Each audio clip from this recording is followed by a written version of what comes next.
اب کیا معلوم تھا کہ لنچ میں سامنا ٹینڈوں سے ہو جائے گا۔ اپنی بات کرو، ہم تو سب کچھ کھا لیتے ہیں بھائی، شاہان نے بول سے سبزی نکالتے جواب دیا، مبادا زالے کے چکر میں اسے بھی ماں کی ڈانٹ سننی نہ پڑ جائے۔ ہاں مجھے نہیں پسند، اور میں ہرگز یہ ٹینڈے نہیں کھانے والی، ان کا تو نام ہی اتنا عجیب سا ہے، پتہ نہیں ذائقہ کیسا ہوگا، وہ جارحانہ انداز میں کہتی اٹھ کھڑی ہوئی۔ تائی امی نے منہ بناتے دیورانی کو دیکھا۔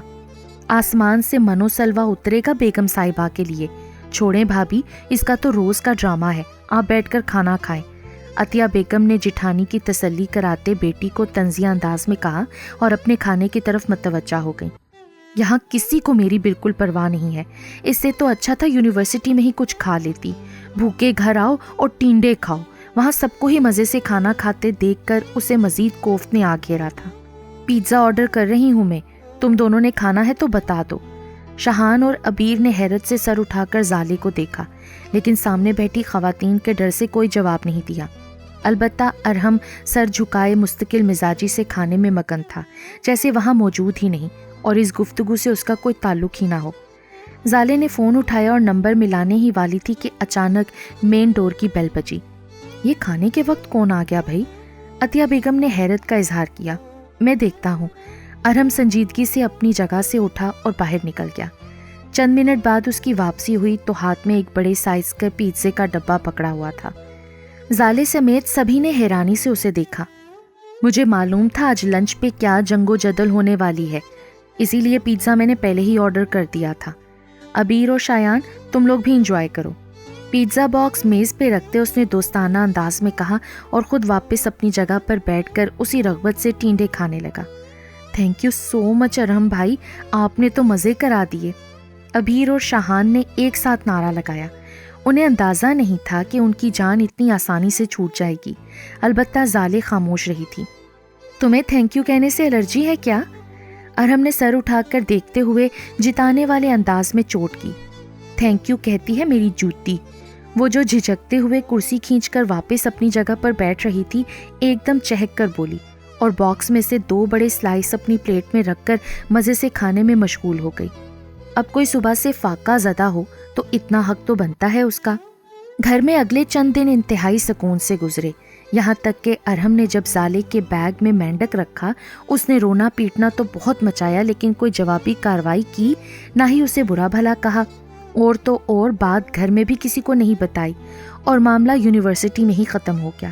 ارحم کو حیرت تو بہت ہوئی کیونکہ زالے اتنی آسانی سے کسی بات کو ختم کرنے والوں میں سے تو نہیں تھی، اور ابھی تو اس کا اسائنمنٹ پہ غلط بیانی والا معاملہ بھی باقی تھا، لیکن وہ بیچارہ کہاں جانتا تھا کہ زالے وہ قصہ کب کا ختم کر چکی ہے، اور اب جو خاموشی ہے تو بس بھید کھلنے کی مصلحت کے سوا کچھ نہیں، اور بھید تو آج کھل ہی جانا تھا کیونکہ پروفیسر وجی نے آج کلاس میں مارکس اناؤنس کرنے تھے اور اس کے لیے وہ ذہنی طور پر پہلے ہی تیار تھی، لیکن ارحم کے تو وہم و گمان میں بھی نہ تھا کہ اس کے ساتھ کیا ہونے والا ہے۔ اسی لیے جب پروفیسر وجی نے آج اسے کلاس سے پہلے اپنے آفس میں آنے کو کہا تو وہ بخوشی بلکہ احساس تفاخر سے ان کے پاس پہنچا۔ وہ ان کا لائق طالب علم تھا اور اسے یقین تھا وہ اسے انٹرنشپ وغیرہ میں مدد کے لیے یا پھر کسی اہم مشورے کے لیے اپنے آفس میں بلا رہے ہیں، لیکن وہاں پہنچتے ہی جو بم اس کے سر پہ پھوڑا گیا، اس کی گونج اتنی تباہ کن تھی کہ وہ سن بیٹھا کا بیٹھا رہ گیا۔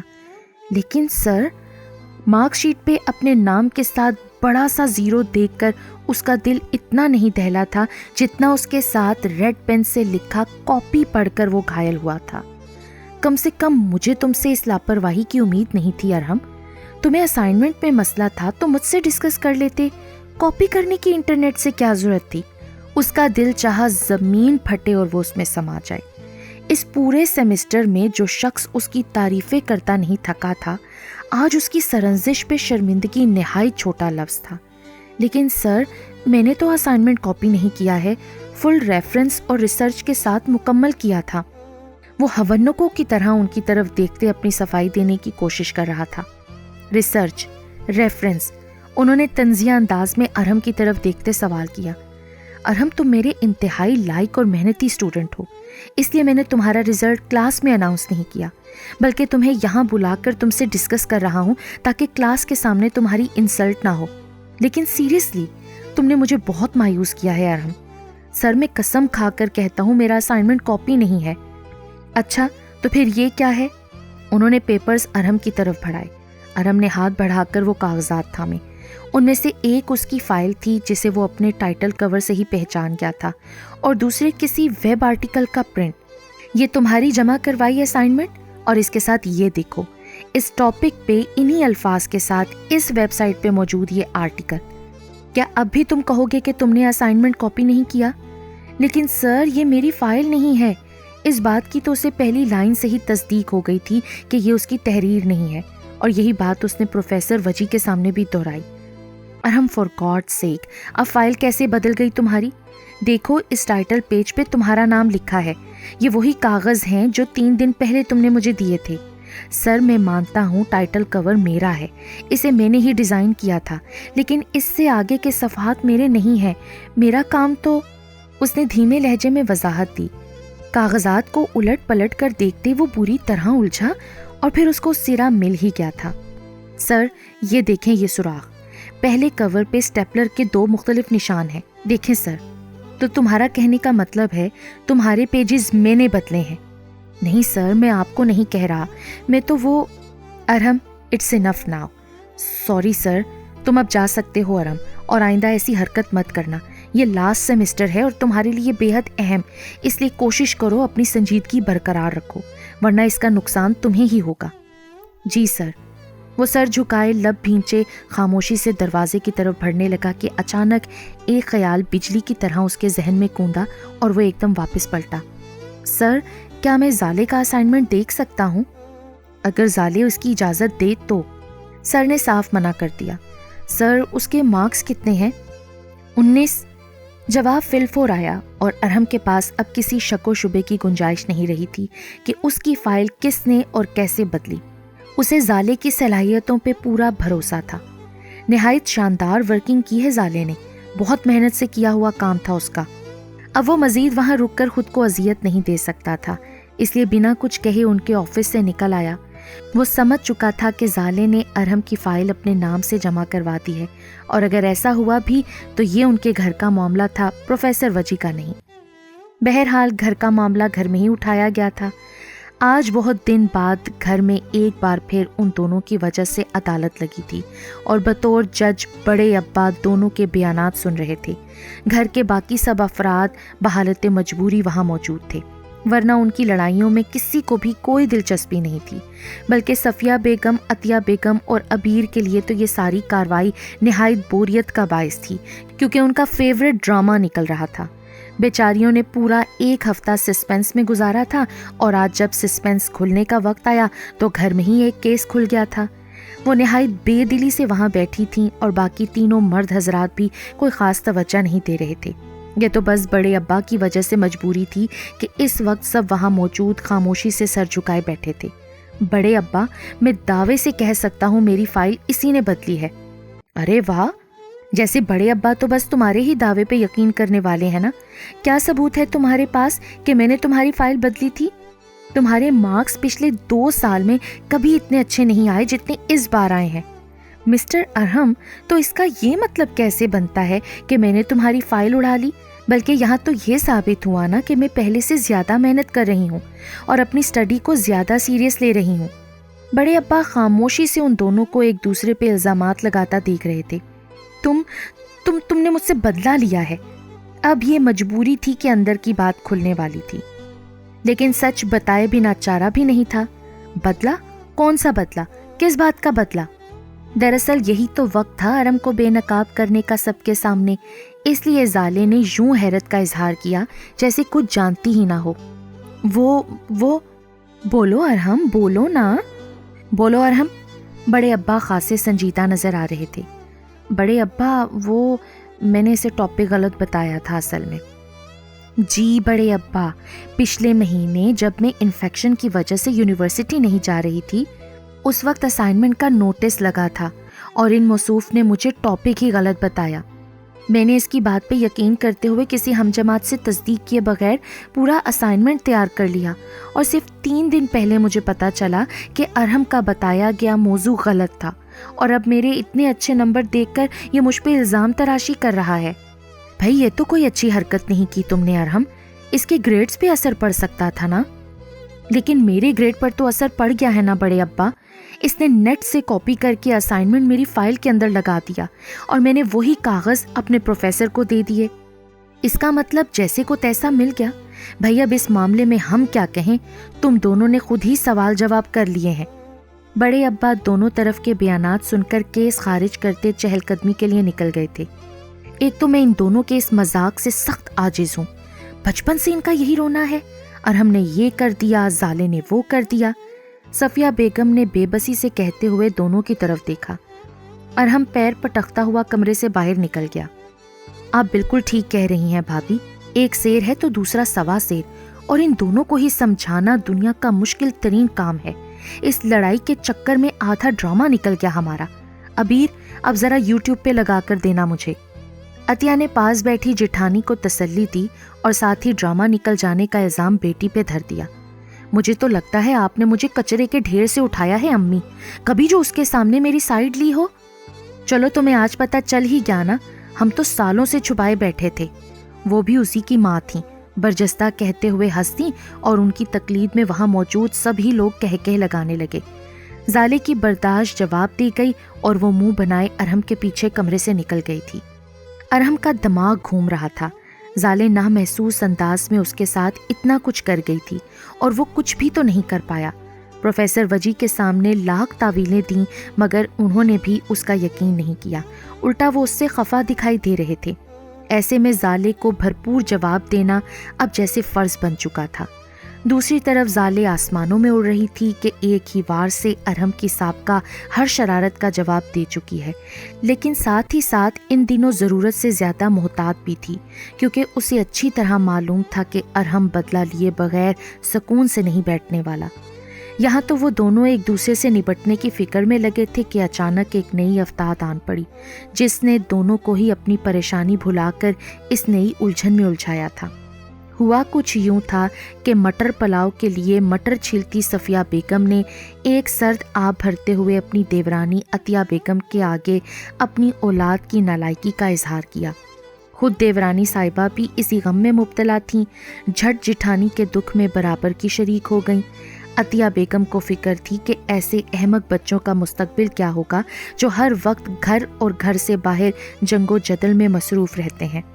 عطیہ بیٹی کی لاؤبالی طبیعت سے پریشان تھی تو صفیہ کے لیے بیٹے کی خوام خواہ سینگ پھنسانے کی عادت درد سر بنی ہوئی تھی۔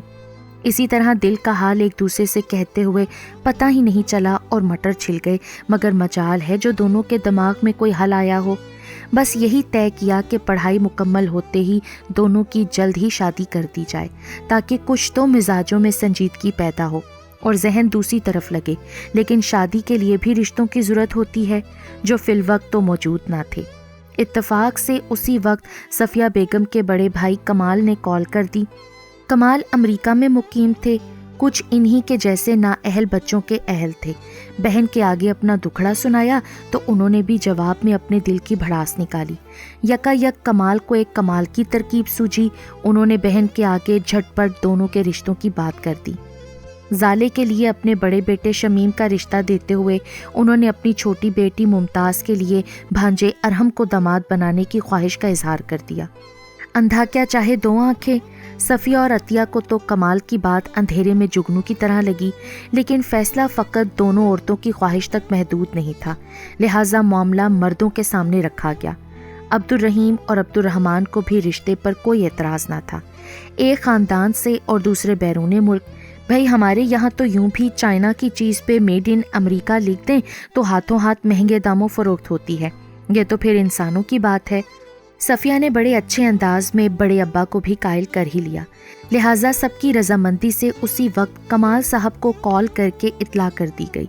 وہ بھی بہن کی زبانی ہاں سن کر خواہ مخواہ خوش ہو گئے اور فوراً پاکستان آنے کی تیاری کر لی۔ گھر میں اچانک خوشی اور ہنگامہ سر اٹھانے لگا، چہل پہل شروع ہو گئی، لیکن زالے اور ارحم پر تو جیسے یہ خبر بجلی بن کر گری۔ شمیم، بھلا یہ بھی کبھی کسی مرد کا نام ہوا کرتا ہے؟ وہ دوڑی بھاگی ارحم کے کمرے میں آئی۔ تمہیں نام سے کیا لینا ہے؟